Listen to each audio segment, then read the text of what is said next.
turn your microphones off.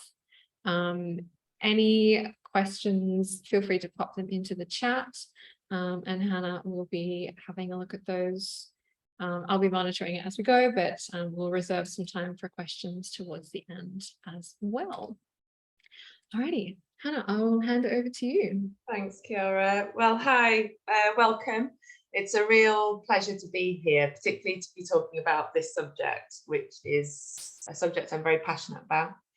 And the reason I call this talk hiding in plain sight is it's a term that commonly gets associated with misdiagnosis, particularly misdiagnosis in girls and females, which is the area I tend to work in.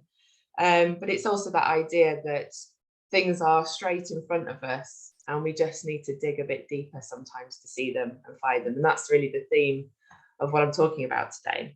So as Kiara said, you can post questions in chat. Usually I make this quite interactive, but we are a bit short on time. So I probably will just get through what I can and then make some time at the end for questions. But I'm also going to share my email and my website. Please feel free to get in contact after this. And also I will share a PDF of all the slides, so don't feel like you have to sort of keep up with everything because I might not cover everything. But as Kiara said, my name's Hannah Hayward, and my background is I'm currently still finishing a PhD because I'm doing it while I work full time. But I also am a specialist. Well, I hate that term really. I work within neurodevelopmental conditions. So that's just a kind of lots of logos really showing you my background. I used to work for the National Autistic Society, which is where my passion, interest, relationship with neurodevelopmental conditions began. I'm currently finishing my PhD on sex differences in the autism profile at King's, and I also work for a variety of services, NHS, the prison service, and other psychology services. I mainly work in diagnosis and assessment, which is what I'll be talking about today, is thinking about the assessment process and where we need to be thinking outside the box, really, is that's kind of the way I come at it. When we're thinking about more subtle presentations, more nuanced aspects of neurodevelopment, and also kind of what we could be doing with what the current criteria and to take it beyond the current criteria. So I think when we're thinking about the assessment and when we're thinking about people being missed or misdiagnosed, so the article that caught my attention in 2011 was Judith Gould and Jackie Ashton Smith. They did an article about what it is to be missed in diagnosis or misdiagnosed. And the reason it caught my attention and really spurred me on to do my PhD and to work within this arena was I was working for the National Autistic Society on the outreach team, and I was the member of the team responsible for supporting the females. And having worked for 3 years prior in residential and day services, I've got a very fixed idea of what autism looks like. And then I worked with these females out in the community, and they were so different, and they were sort of sitting in this sort of no man's land of diagnosis. They came with a variety of personality disorder labels, anxiety, depression, from inpatient services. And I really thought, what's going on here? Why are we not understanding what's going on? And therefore, if we're not understanding it, we're not supporting this group of people properly. And that was, as I said, really the fire that was lit for my research and my clinical work. So I think most of us know, it's well known now, that being male is the most powerful predictor of getting a diagnosis of autism and ADHD to a degree. So I'm talking generally about the neurodevelopmental conditions.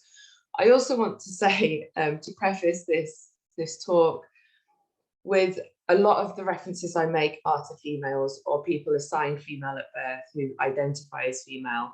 But I would say that I have to be very clear that the things I talk about can affect males or those that identify as male and non-binary groups. And the more and more the work I do, I work generally with the non-binary groups and those who identify as female.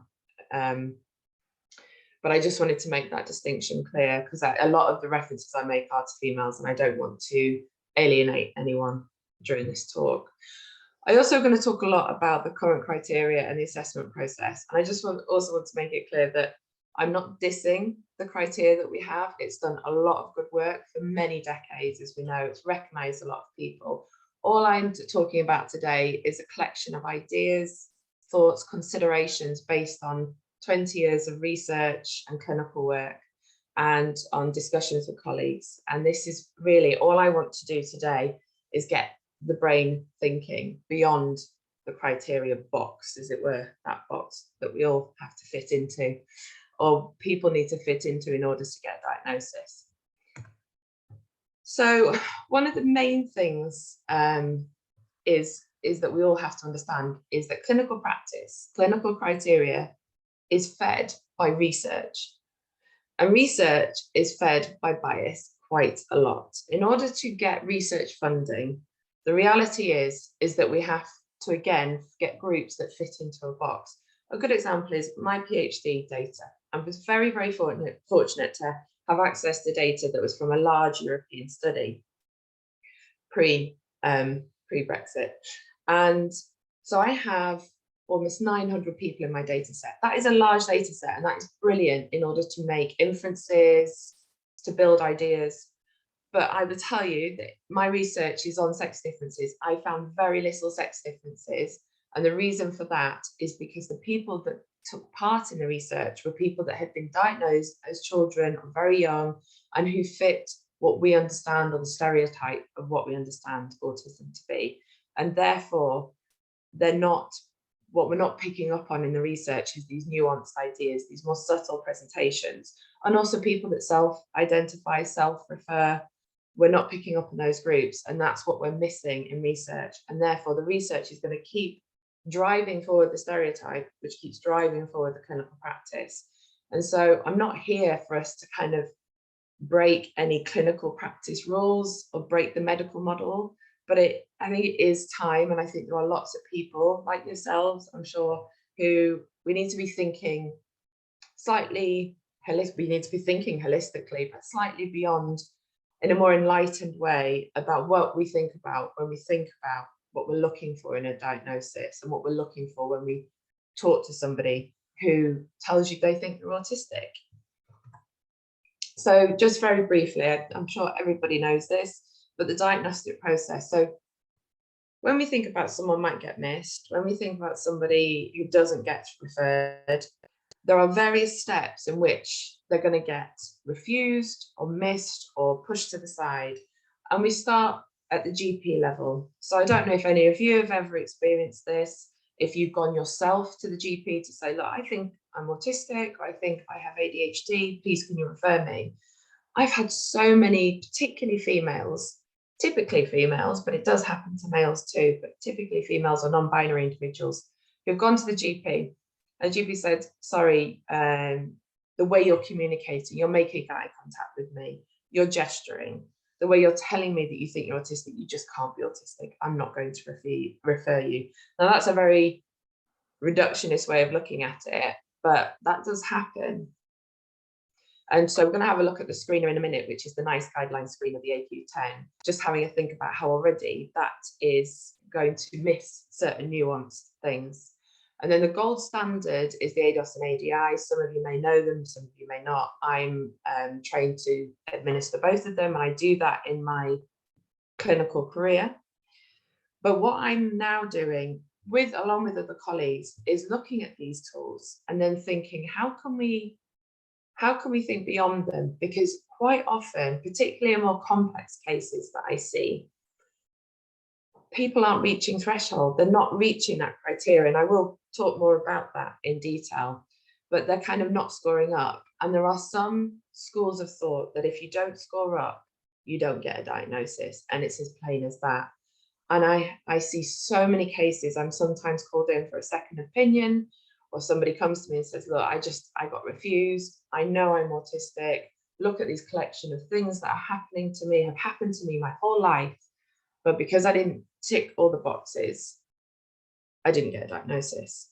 And the problem is that what we're relying on is a collection of observations. But first of all, let's think about, this is a screener. This is put in the NICE guidelines as a screener that most people have to fill in at GP surgeries, or if they think that they are autistic, this is what they're filling in. Now already you can see there are only 10 items. I know the main one is 50, but this is 10 items. For instance, I work a lot in prison environments, prison assessments, noticing what small sounds when others do not. Well, in a prison environment, you hear every sound and you sat in a cell all day. But there's also items on here, like finding it easy to do more than one thing at once. Well, I'm going to talk a little bit about camouflaging and masking, but if you've ever had to mask or camouflage, you are doing multiple things at once. So that doesn't really relate to somebody always that has developed strategies, developed ways of coping, because you have to operate on so many different levels in order to navigate through the world that you found very challenging. And we will talk a little bit more about that.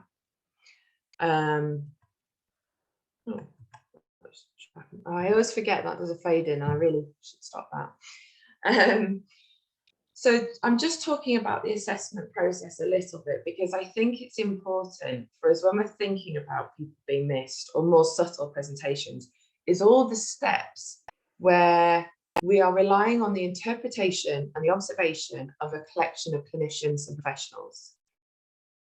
One of them, I'm sitting here on that side, and I meet a lot of brilliant professionals and clinicians. So certainly I'm not dissing the clinician group, but I think there are so many opportunities for us to miss things if we have a very fixed idea in our head looking for. And I know that that makes life easier if we have a set of rules, we have a set of boundaries and lists, then we know what we're looking for. We know someone reaches it or they don't. But any assessment for any kind of condition, any kind of long-term label, as it were, I think should require very depth and very thought through assessment. And that means collecting together multiple bits of information. I do a lot of this in adults who maybe don't have all the information that you see on the screen here. So in those, we have to think. I think I talk to friends, I talk to spouses, I talk to other family members, trying to talk to people that they work with in employment, because you're having to get a very full picture all the time. So this is a lot of different circles on the screen, but the reason I put this is because the two darker circles in is social communication. I don't like the word deficits, that's used in the medical terms, but it's not a word I use. And repetitive behaviours. They're the two aspects that we look for in gold standard assessment. Okay, they're the two areas that we hone in on. But actually, in experience, when I've dealt and worked with particularly females or people that are presenting slightly more subtle or different presentations, these are the areas that I tend to find are actually coming up more.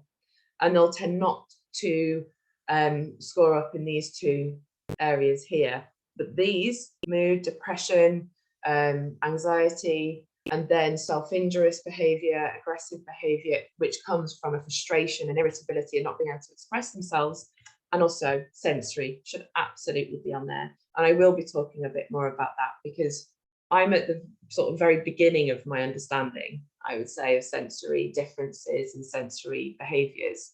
But in my experience, they're coming up more and more as what is behind a lot of the difficulties and challenges a lot of neurodivergent people I work with are experiencing, even behind the social difficulties, the maintenance, the development of relationships. So it should 100% be in our minds when we're thinking about different profiles and different presentations. So you can see there, it's a bit of a fuzzy thing, but those are the thresholds that we're looking for. So on the right, you have to reach a 10 or a 7 in order to get a diagnosis. This is based on the ADOS alone, and obviously this is used in conjunction with lots of other tools. But quite often I have particularly recently a spate of people where they were all females apart from one male, and that was because actually his diagnosis was personality disorder in the end. But the females were all scoring just below threshold. And it took a very long discussion with the other clinician for us to come to decisions about whether we would give a diagnosis. Now, that does not happen everywhere. And I had to do a little bit of persuading of my kind of argument why I felt that the quality of the things that I saw, even though they didn't score up, was enough evidence to give a diagnosis. And I'll talk a bit more about why.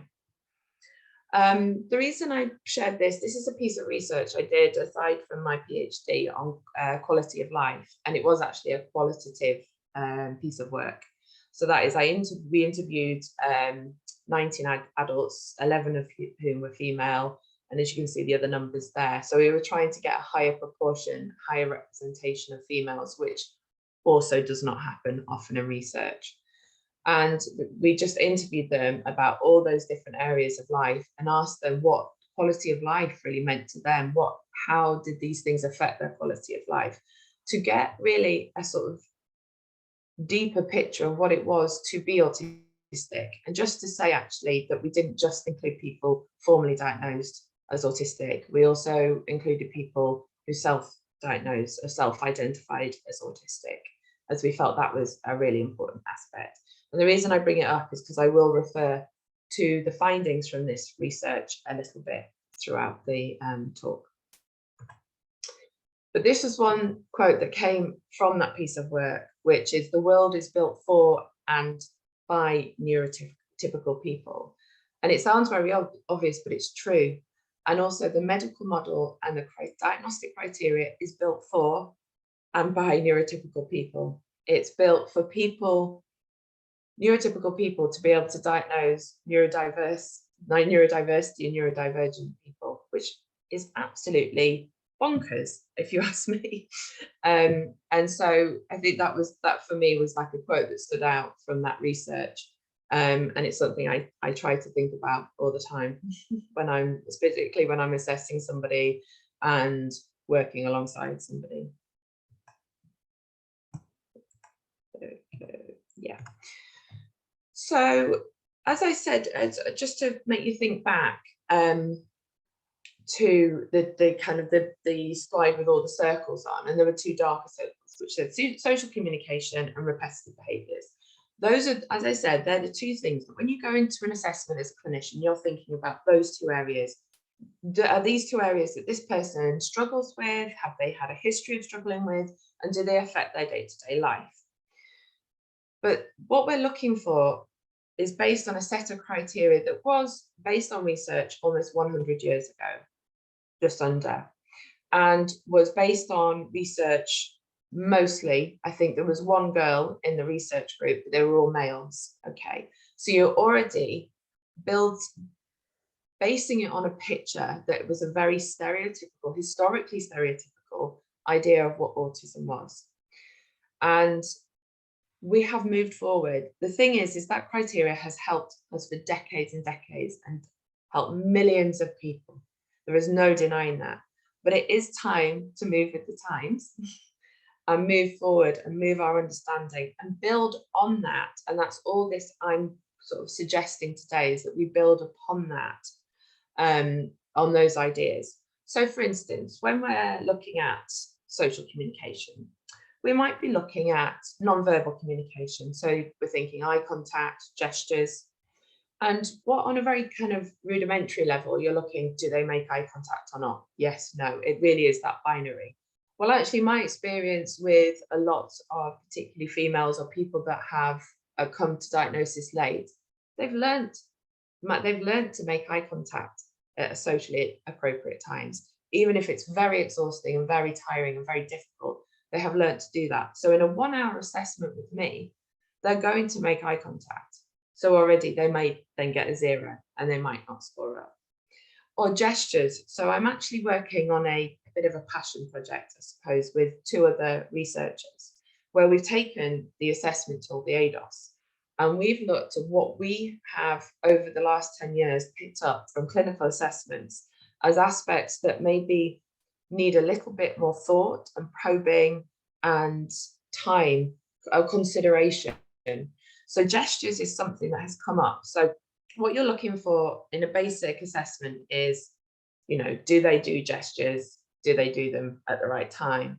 But what we found is there's something kind of quite qualitatively different about how a lot of females gesture and how they use the gesture. And we think it's quite a lot from learning to mask, learning to camouflage is quite a lot. And so people might disagree with me today, but just from talking to the women and the young girls and the non-binary individuals that I work with, they said that they have watched YouTube clips, they've watched their friends, they've watched family members, how they gesture, how they use their bodies, in order that they try and then integrate themselves a bit easier into the community. So if you're trying to base an assessment, if I'm seeing someone of 25 years old, by the time they see me, they've already learned how to fit these non-verbal communication behaviours appropriately into an assessment. So if it wasn't someone like me, who is very interested in this area and also feels passionately about people being picked up and identified and supported, who might not fit the stereotypical idea of being autistic, then they're probably going to score 0 in these areas, and that could affect their overall score. There's lots of other aspects of this. You can see emotion recognition, social cues, voice, use of language. But I just, another key area is friendships and relationships. So if I was going to talk to you about the areas that I think, or that I try to focus more on when I'm doing assessments, and the colleagues that, as I say, we're kind of a collective that we talk about this and we're trying to push this forward, this sort of extension of assessment. The non-verbal communication is a big area because of the learned strategies. The conversation is a big area because scripting. And when I say scripting, is a lot of the people I work with will write scripts and have done this before they've even got diagnosed. So again, they'll come to an assessment with pre-prepared responses because they want to get it right and they want to come across right and good. And they've put themselves under immense pressure. So they've written out possible scripts and possible endings for conversations. So there's another thing that we score up as conversation. Well, if they're doing that, the scripting that they've learned, they'll probably again score 0 because they're doing in a short space of time, which is an hour. It's not a long time when you think about how, life, that they've practiced it. So then again, that's an area that they might get a 0 in. And friendships and relationships is another area that I'm focusing on a huge amount now. So I will spend much longer in an assessment talking about friendships and relationships, because a lot of, particularly again, typically the females or young girls I end up working with or assessing have quite nuanced and different quality of relationships than what we stereotypically expect. So one of the biggest things, the biggest myths, and I know you'll all know this, is that the desire for friendship is really quite strong in a lot of neurodivergent people. And particularly, I'd say a lot of the females I work with, or those who identify as female, have such a burning desire for close relationships and friendships that they might put themselves in vulnerable situations or in risky situations, because there's the complexity of wanting the friendship, but not having necessarily all the tools or the learning in how to navigate those friendships in a healthy way, or in a way that is less risky. And I could talk more about that, and I'm happy to answer questions around that later. But that's certainly an area that I think requires a lot more time, particularly in assessments with people who are not looking stereotypically autistic. And it's not enough to say, do you have friends? How often do you see them? Which is what is commonly asked in assessment.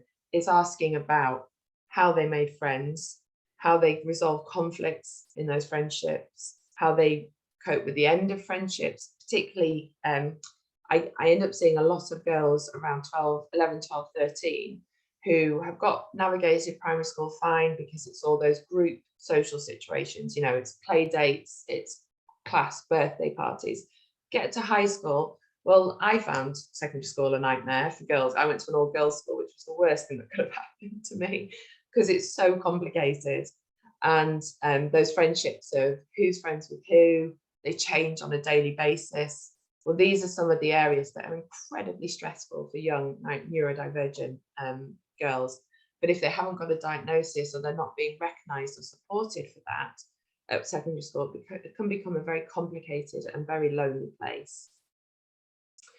So I've talked a little bit about this whole idea of camouflaging. It is something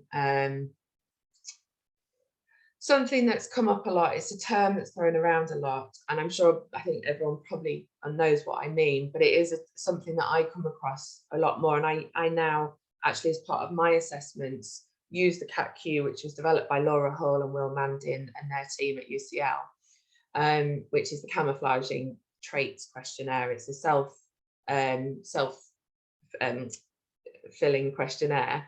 But I adapt it sometimes, and I'll sit and I'll do it with somebody like an adolescent, or I'll get a parent to do it, because I use it as an add-on, because I find that it can be really helpful. Particularly, actually recently had a case of a woman in her late 20s. She didn't score up on the ADOS, on the in-person assessment. Her developmental history was a bit patchy because mum was a bit older and she didn't remember some things, which is very common and very understandable.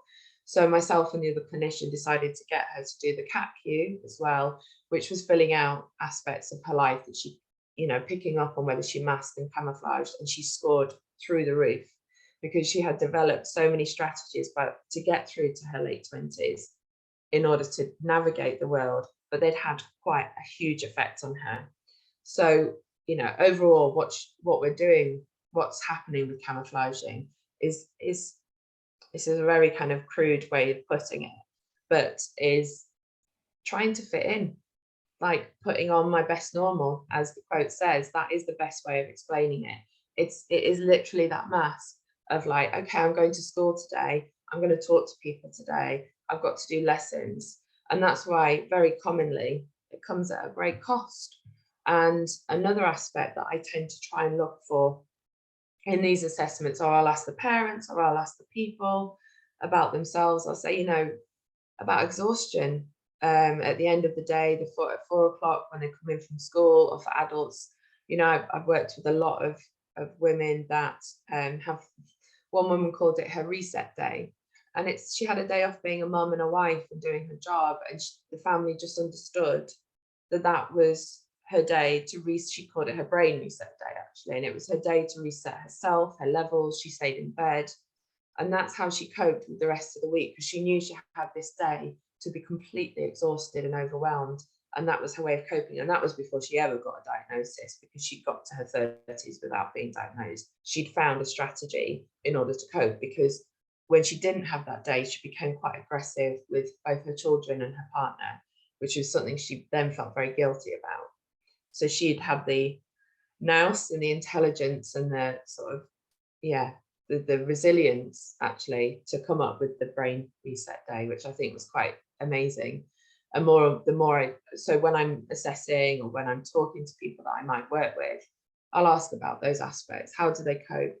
Quite common, you know, one girl said to me that her mum didn't believe she was autistic because she went to weddings, she went to family gatherings, was always very kind and nice to people, chatted to people. And she said, but the thing is, Hannah, I scripted all the outcomes for those family gatherings, and I feel so tired when I get in. I just have to sleep for 14 hours, or I just have to switch off, or go for a long walk. Everyone has different things they have to do. Some people go swimming, it's like a change in sensory input.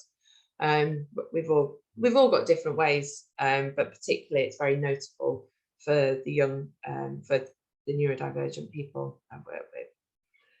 These are some quotes from the Quality of Life Project, which I thought were kind of relevant to social communication. I think peer rejection is a huge part. So that could be in adults or at school, is quite a common theme. is that feeling of being excluded can lead to peer rejection, but the fear of peer rejection can be so overwhelming that sometimes some of the young people I work with won't go to school, and that can lead to kind of lack of access to education and opportunities. And the anxiety around these things about interactions, it really kind of upsets me, I think, when people make an assumption that actually a lot of autistic or neurodivergent people want to be on their own. I think it, you know, some do, and that's what everything I'm saying is not about everybody. I think we all know, I'm sure we all know that every neurodivergent person is diverse and different, and that, you know, one size does not fit all. And I think that's something else I would want people, I hope, to go away from today, is knowing that I'm not saying that what I'm saying today applies to everyone, but I think also one of the issues with the criteria that we have in assessments is it's sort of saying one size does fit all, and it just doesn't. And I think that relates to all, you know, psychiatric conditions, mental health, physical conditions, and neurodevelopmental. But there are some themes, I suppose, is what came out of particularly this quality of life project. And I think the work that I've been doing is there are themes that I think quite common across some people. I'm just going to show this briefly. So this is a young woman that she took part in research, but she's worked with clinically as well. So I just want you to have a watch, and yeah, just have a watch. I don't really ask anything more of you. I'll flip forward a little bit. Hopefully it'll work.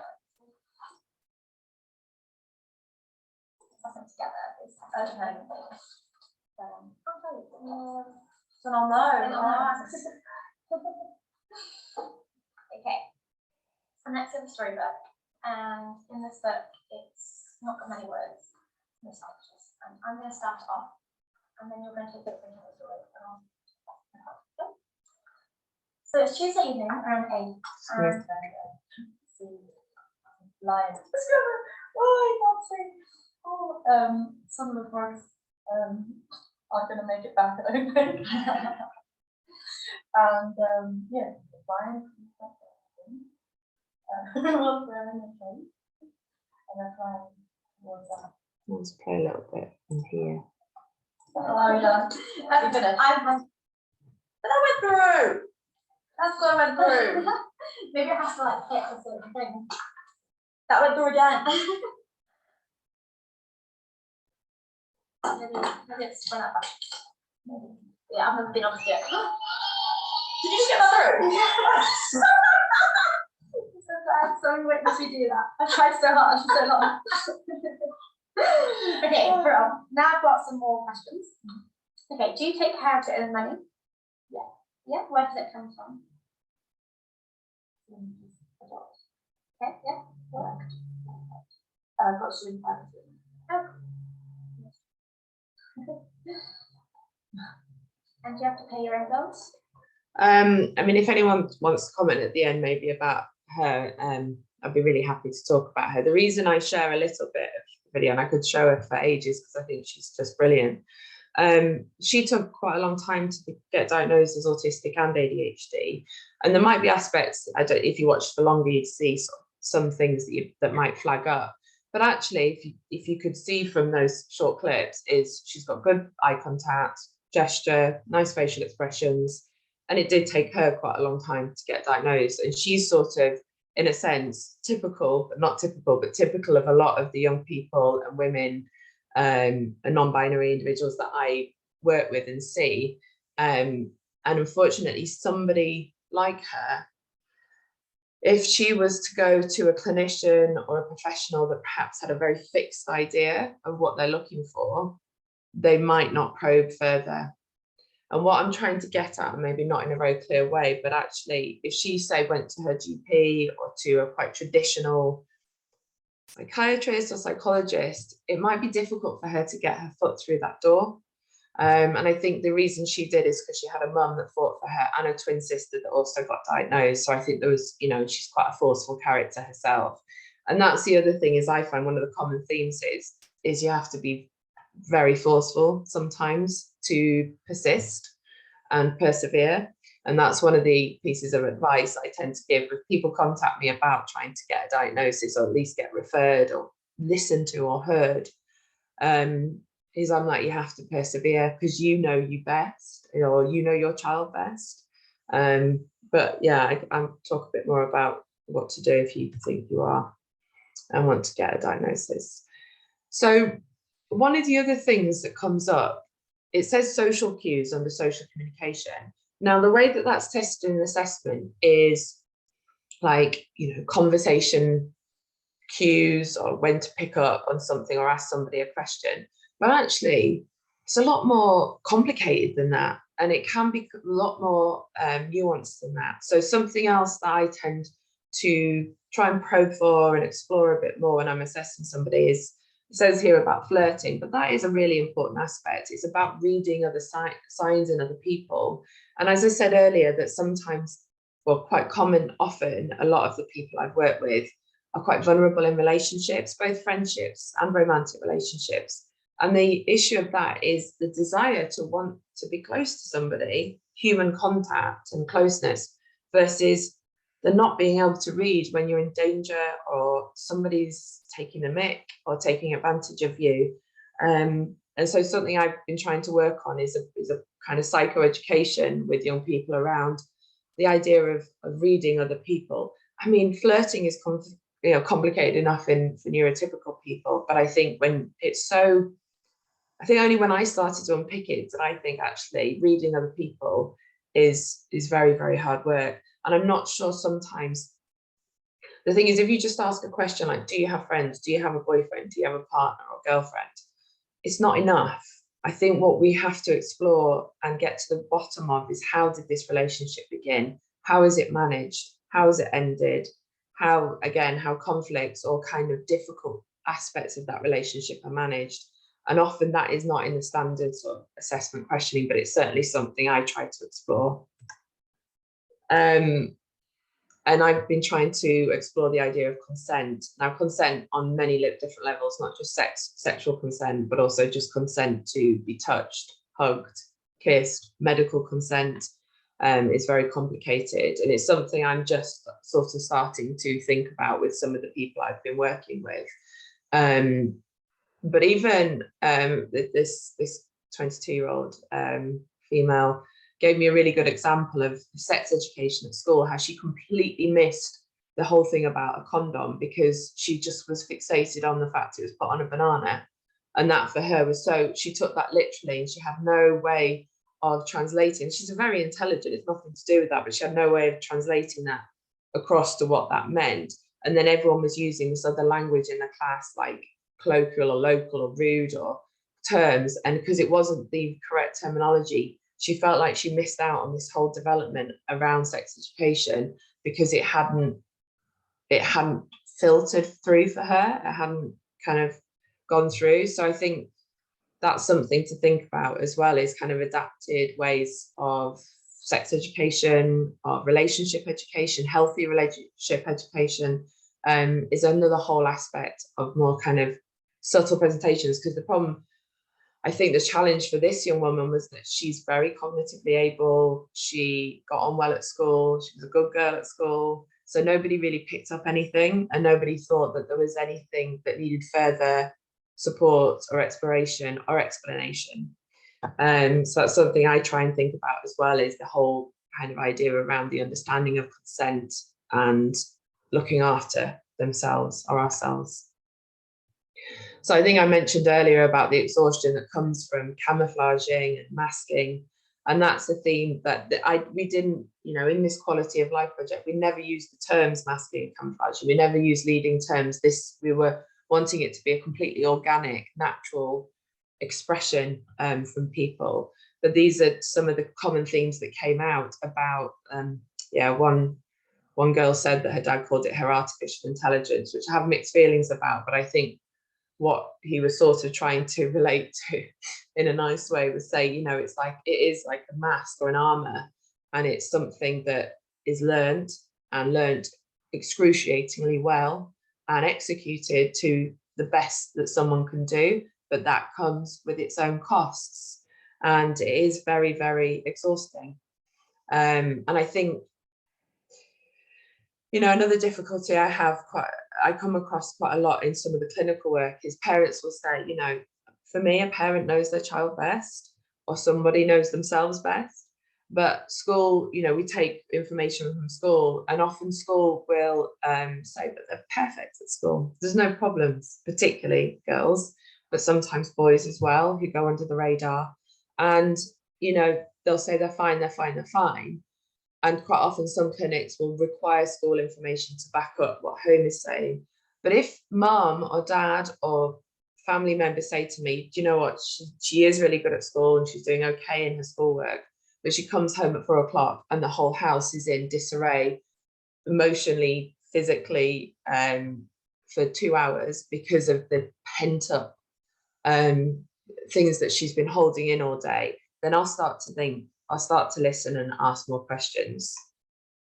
And bullying, sadly, is a huge aspect of, sorry, there's this typo there saying sound, it should be showed.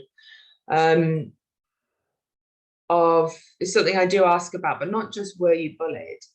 It's about asking about the aspect of bullying. So actually, you see at the bottom, there was a girl I interviewed, she was 14 at the time, who actually felt like she was bullied by a teacher because she was singled out for being difficult or oppositional. But it's because she was very, very perseverative, very clear about rules and about how things worked. So she would correct the teacher sometimes, which obviously didn't go down very well, but she genuinely wasn't trying to be difficult. So the teacher then asked her to sit at the front of the class, right in front of her, and make eye contact with her so she knew she was listening. Well, for a young neurodivergent girl, this was painful and very upsetting. And she said it was physically painful, which I completely believe and understand. So she refused to go to school for a while, and it took a lot of mediation and reparation between home and the teacher, who just kind of hadn't been able to take on board the neurodivergent diagnosis. But I'm wondering whether in that school, whether there was the right support for the teacher side as well. So again, weird slide that I did in a funny order, sorry about that. Oops, okay. So as we go, we refer back to those two darker circles on the earlier slide for social communication and repetitive behaviours. So repetitive behaviours and special interests is the other area that we focus on, kind of stereotypically for diagnosis. So those, you know, in the squares, you can see the areas that we start to think we look for kind of them to show signs or behaviours or typical signs and symptoms. I then would say that in a more nuanced, again, females typically, but males and females, is I'll start to probe a bit deeper. So, so a key thing is special interests.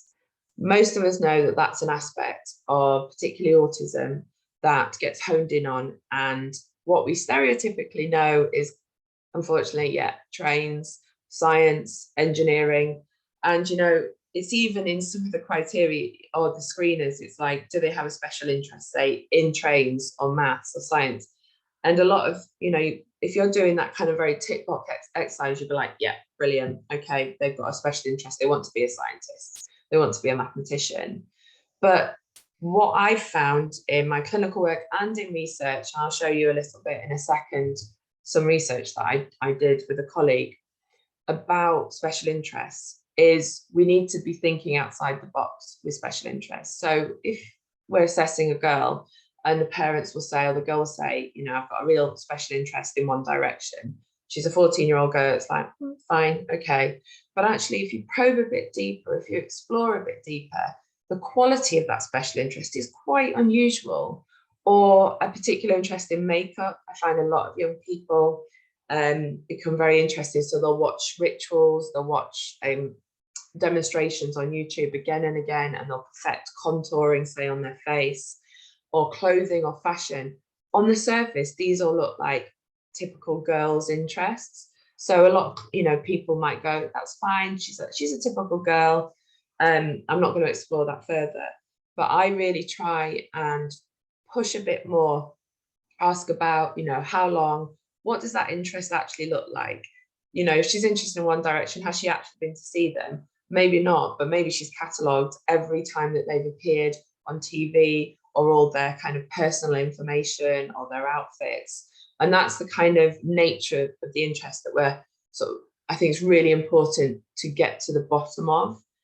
Interestingly, a piece of research done a few years ago now came out with the top 3 interests of females was actually autism itself, which makes sense, because if you're struggling to get a diagnosis or you want to understand yourself better, you're going to research to the nth degree the thing that you believe that you are or is affecting your life. The second was friendships or a best friend.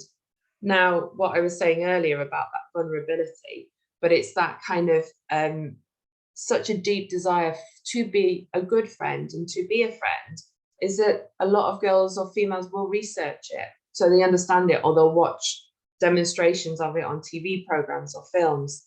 And the third was animals. So what I would say are more seemingly social interests are coming out as particularly in females, or kind of more subtle presentations. But you can see that if in a kind of questionnaire style assessment, it doesn't look like it's something that would need further sort of exploration or questioning. So I talked about sensory before, and the reason is that it is now in the new diagnostic criteria, absolutely it is.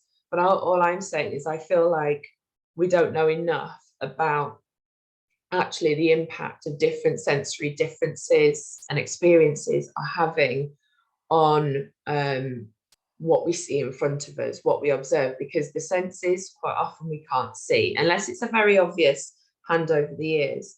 It's all going on.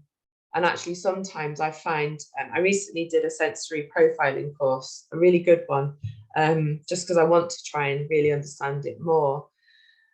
And, you know, the thing that stood out for me is actually the guy delivering the training, who was autistic himself, said quite often autistic people, neurodivergent people, or people experiencing a lot of sensory differences don't actually know what that is until it's unpicked together. So they don't know whether it could be both the feel of something, the smell of something, the sound. It could be wanting more sound, more pressure, less pressure. I don't know if any of you watched it, but I watched The Undeclared War recently. And there was just a moment in it when someone said, why are you using blackboards instead of whiteboards? Because everyone uses interactive whiteboards now.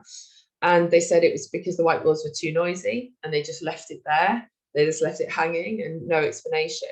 And I really liked it because I thought it was just directly related to sensory experiences, that a whiteboard could be too noisy because it's too bright, the smell of pens, the sounds of the pens.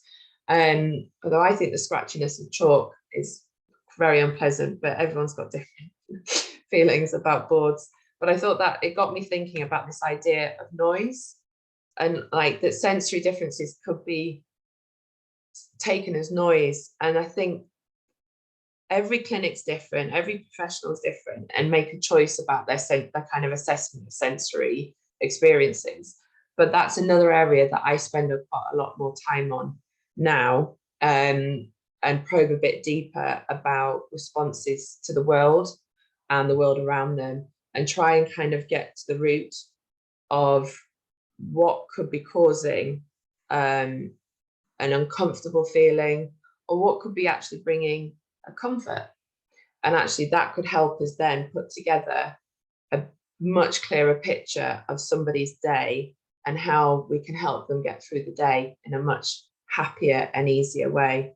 But as I think, particularly a lot of the females I've met, I think senses and sensory differences are behind a lot of some of the behaviours that we see and don't see, but they often maybe aren't getting enough time in assessment or talking or discussion.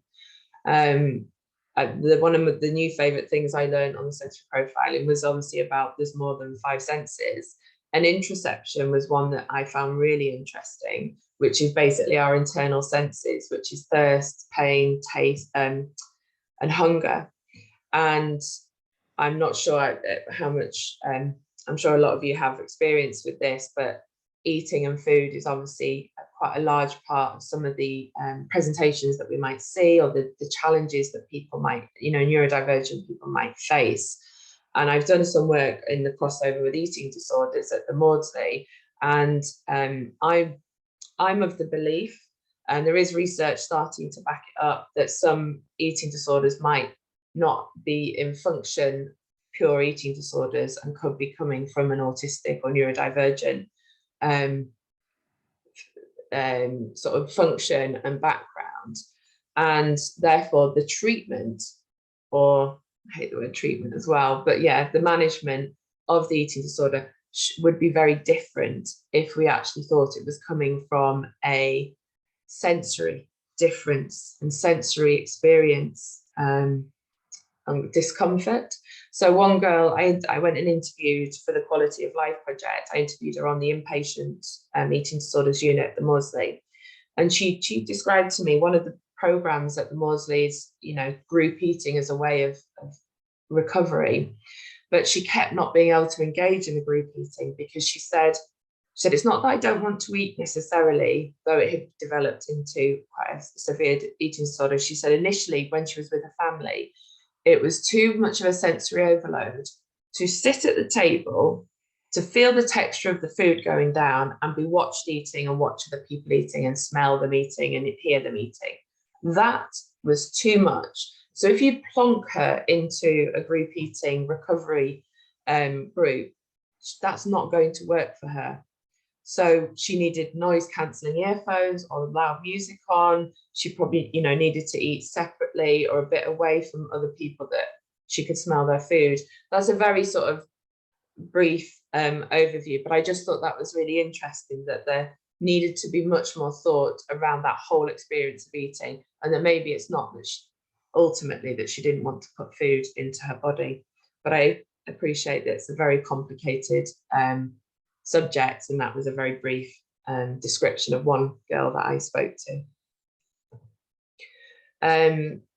This is just a very brief, I thought very well written actually. She's about 9, this girl, I think, yeah, 8 or 9, and she was diagnosed with ARFID, which is restricted eating.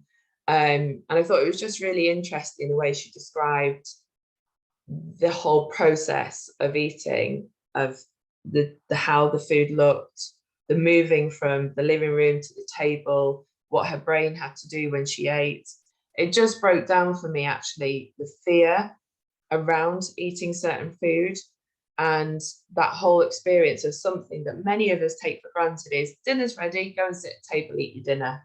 But actually it can be a very complicated, a very traumatic and traumatizing experience. And actually to break it down step by step would be very helpful to understanding what's happening each of those steps and how we could maybe intervene and make it a much more calmer and pleasant experience. Yeah, so actually I've put there she is, the girl about the texture going down her throat. It's funny, we know social difficulties or challenges is something that a lot of neurodivergent people experience, but quite a lot, particularly the females that I spoke to, said, actually desperately, I want to go to the pub. Like a girl, she was at uni, I want to go to the pub, I want to meet my friends, but the anxiety about the smells and the sounds, the background sounds in the restaurant or the bar was too overwhelming that she just couldn't leave. And, I said, actually, if you told your friends that, maybe suggest you meet somewhere quieter or in a different environment, or you meet them at a different time or later when they've eaten. But it was just the way she described to me is actually what it looked like on the outside to her parents or friends, that she wasn't interested in socializing, was completely wrong. It was just that breaking down of that sensory experience was too much. That actually, by the time she got to actually talk face to face with friends, she was already too overwhelmed and anxious for her to be able to go through with it.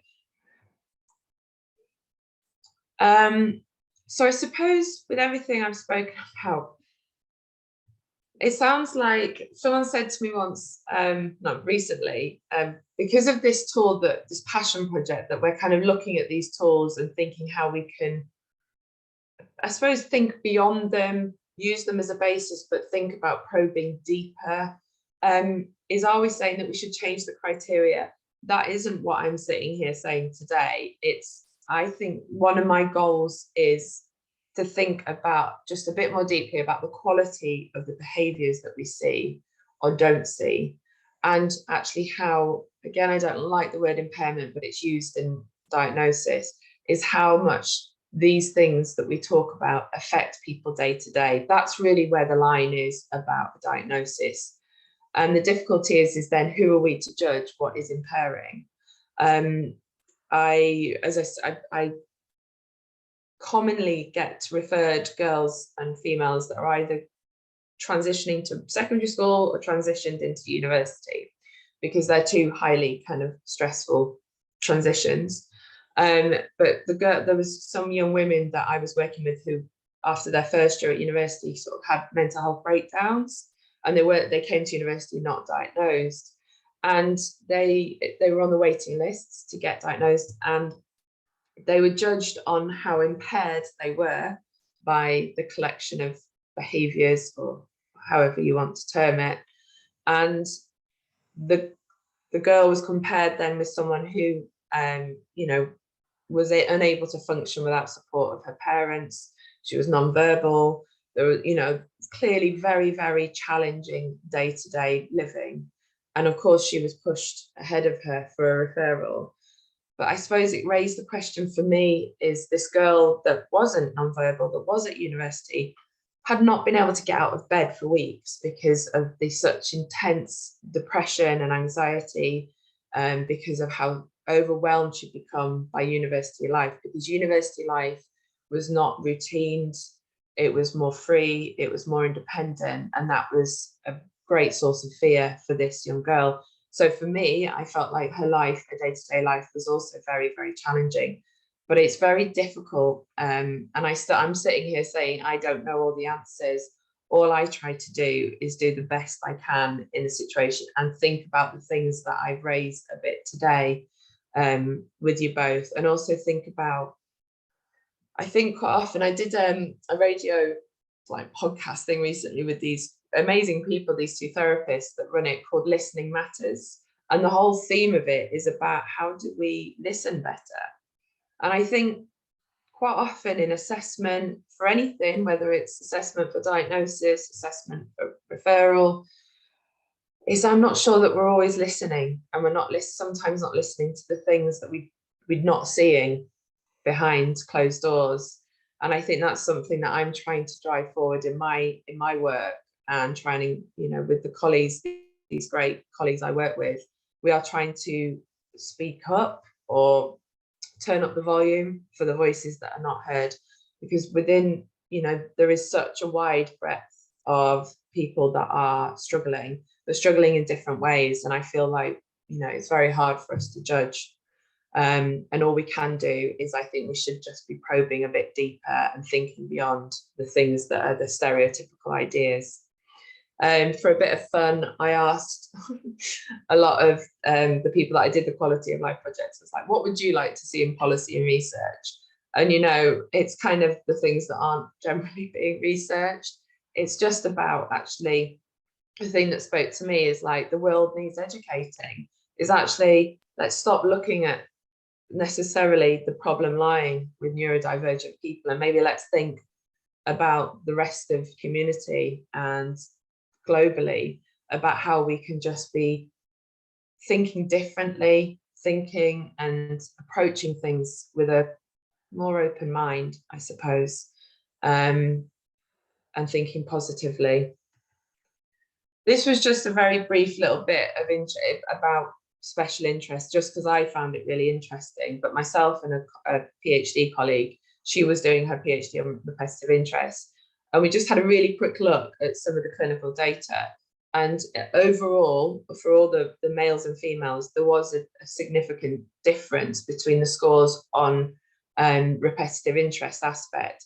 Well, if you think that you have to score up in order to get a diagnosis formally, the females were scoring significantly lower than the males overall on repetitive interest.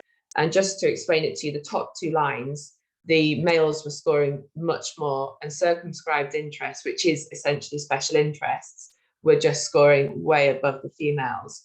But this says to me that we're not picking up properly in our assessment tools about what are special interests, what are the repetitive behaviours that actually we're not seeing. So if you see in that red circle at the bottom, so I'm just showing this because it's kind of a personal sort of interest of mine, is those ones at the bottom in the red circle are the ones where the females did endorse. When I say endorse, they kind of scored more highly on.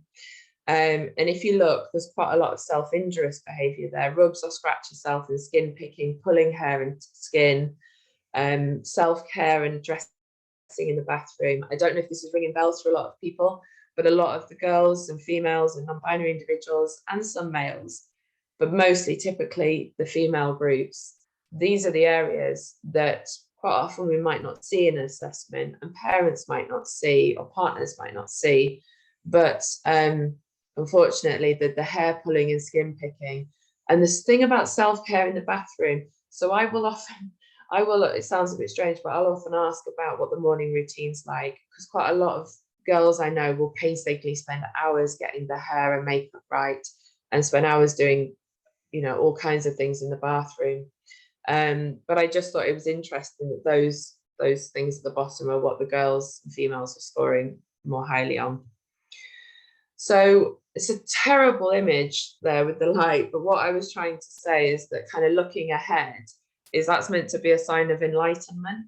And instead of I don't deliver training, I try and enlighten the community and other people and professionals. I just think about, it's not changing, we're not changing the criteria, but we're enlightening everyone to start thinking a bit more broadly and a bit beyond the diagnostic criteria box, so that we can break this cycle of missing people and misdiagnosing people, which has such huge, long-lasting effects on people's lives. And I do like this quote from Einstein, that not everything that is important can be measured, and not everything that can be measured is important. And I think that relates to diagnostic criteria, that sometimes the things that don't measure and tick box are very, very important to be thought about and discussed. Okay. So hopefully, I know that was a bit of a whistle-stop tour, but I will share these slides with Chiara. Thank you so much. The psychometrician in me is very happy with the last quote that you used as well. I like it. I mean, I know I have a couple of questions. If you don't mind, Hannah, just, about 10 minutes or so of your time. That's fine. Yeah. I'll keep the recording on for now, but I will turn it off in a couple of minutes in case somebody would like to ask a question that they don't want recorded. Just having a look at the chats going backwards, Alexia has asked, how can we define what could be an unusual special interest and differentiate that from neurotypical special interests? You mentioned cataloging, but I wonder if there would be more. Yeah, I mean, I kind of have come across all kinds of unusual interests. I mean, the thing is, things like video gaming and anime has become more into the kind of forefront, and I'd say a lot of girls I work with do score up in kind of have those interests, but also even like art and theatre, but then the nature of the art can be quite unusual. So it would sound quite kind of typical to go, oh, she really likes doing artwork. But then when you probe a bit further, actually a girl I had recently, she'd researched a very unusual, esoteric, I'd say, artist, and then wanted to perfectly recreate the artwork new degree, which she wouldn't go to bed until she'd kind of done a certain amount. So I suppose it's that kind of it could be something on the surface like art, theatre. Theatre is a really common one as well, acting. But actually then the nature of it could become quite unusual, like it kind of becoming fixated on somebody within that field who maybe not everybody would know, and then maybe kind of taking it to the next level of following them, watching them on YouTube, and then trying to maybe even meet them or contact them. And And that obsessiveness does come into it. It's kind of, it can border on being obsessed with certain characters. And actually, like, actually, I had one girl recently who was very, very fixated on anime characters and then related herself to them. And so much so in how she started to style her hair and her clothes and how she spoke, and then sort of referred to herself like she was one of the anime characters. So it can become quite complicated, but it does need quite a lot of unpicking.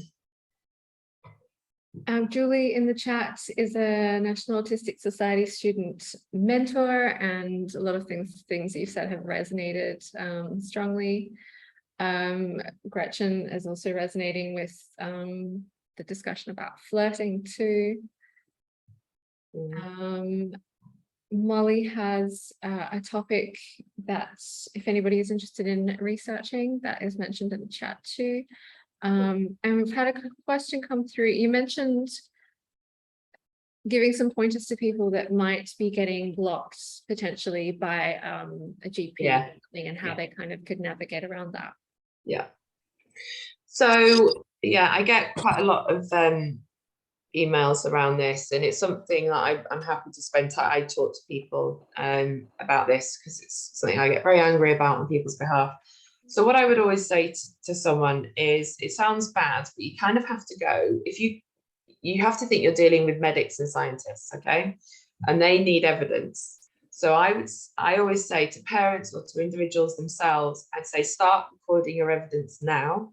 And if you go armed with pages of examples of things that you've done that maybe relate to the kind of overall criteria, they cannot refuse you, because you have, even if you complete all the screeners, do all that if you want, but sometimes it's not always relevant. But GPs generally do like to see a screener. But on top of that, I've said, just everything that you can think of that might relate, whether it's kind of your historical, if there's historical things you can come up with around from school, if you're an adult, and things from school, things that you were told, relationships, anything, they cannot turn you away. I also would always recommend taking somebody into the appointment with you, like an advocate or an ally, who can also speak up for you and support you, because it's not that you can't do it yourself, but I think it adds weight. And also sometimes it can become quite emotional when you feel like you're not being heard. So it can be helpful to have somebody that knows you very, very well and can help back up what you're saying. A related kind of question, but from perhaps more of the clinician side of things, or the practitioners. Gretchen works in France and finds that the things are a little bit more less evolved, perhaps, in terms of autism. Do you have any specific recommendations for diagnostic tools or pre-diagnostic screeners and things like that? Yeah, I'm happy to share this with you if people don't have it, but I would use the CapQ, the camouflaging tool, as a general. I would say to everybody now, because it's free, because Laura Hall's great, and I would say use that with everybody. So again, if you go into the GP, fill in the CapQ as well and use evidence for that. But I would use, if you're in France, you don't have access, I'll share it with you, Chiara. I would start using it now with any of your assessment processes, even either for your, you can refer to it yourself or do it with a patient or client. I think also there are kind of, there's some friendship questionnaires that I found quite helpful as well, the FQ. I move away really from always using the AQ type stuff. There's a lot more out there, which actually I will send to Chiara. There's some more recent work done, particularly where I'm based at the IOP at KCL. So I'm happy to share some of those questionnaires, because I think they can be helpful in putting together a much clearer, more nuanced picture of what's going on. That sounds amazing. Yeah. Now, my investor self-interest, I'm curious your thoughts on hyperempathy. Yeah, I'm glad. I should have brought that up. Thank you, Chiara. So that's something that is another aspect that I'm trying to work more on and encourage colleagues to. It's a massive part of the more subtle presentations I've seen, and particularly the females, is almost a parent said to me the other day, it's like her daughter it just feels everything, and it's overwhelming, and she can't cope with how much she's feeling. Because, you know, again, in the diagnostic criteria, there's a lot around empathy. I mean, in my research, I found that theory of mind is not necessarily an impairment in autism, but that's another subject and not very popular amongst a lot of people.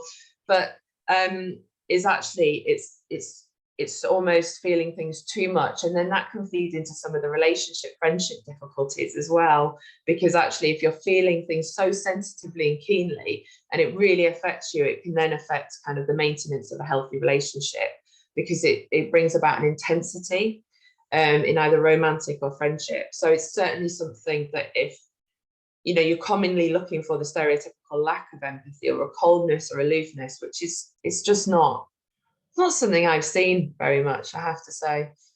So that's definitely something I would be asking about as well, is how emotional reactivity to things and how they cope, you know, you cope with feeling hurt or other people hurt, or, you know, things like that. It's a really good point, Cara. Kind of related, and again, personal invested self-interest. I've talked to so many fellow neurodivergent people about kind of the bingo cards and co-occurring things like MCAS, EDS, and kind of medical things that a lot of us seem to all have, you know, including with the co-occurring ADHD too. Is that as part of the diagnostic process? Is that something that informally can trigger red flags for you? Definitely. So if I see someone that's considered a complex case, or it's second opinion or something,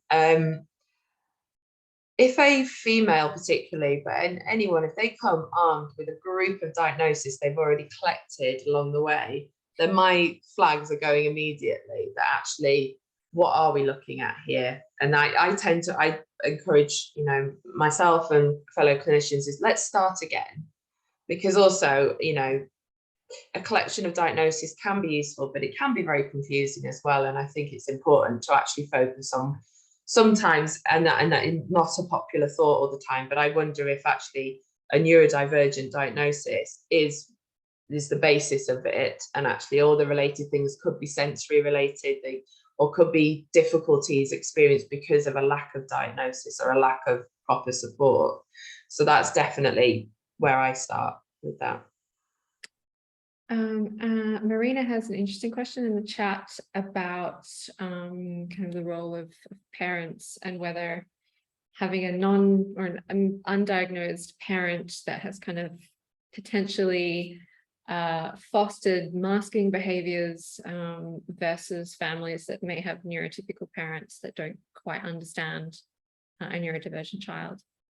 So sorry, what's saying the different, like how that impacts? Or yeah, have you seen any kind of differences with that? Totally, yeah. To be honest, more and more, because obviously it's pretty clear now, I've worked quite a lot more with females, or developed a working with females more, and the amount of undiagnosed mums I've ended up working with after diagnosing the children is actually a great deal of empathy in the house and a great deal of success at developing strategies at home. Whereas I think neurotypical parents may struggle a bit more, but obviously kind of want to get on board and understand a lot more. But I think there is a deeper, quicker understanding. Like one mum I diagnosed recently, who her son was diagnosed in his teens and she was now in her 50s. But she said she always felt like she just got her son quicker than her partner did, and felt a connection, and that she could just predict sometimes when things were going to be difficult quicker, which I think is a challenge quite a lot for neurotypical people. I'm just going to turn the recording off and give people a couple of minutes if they have anything they'd like to post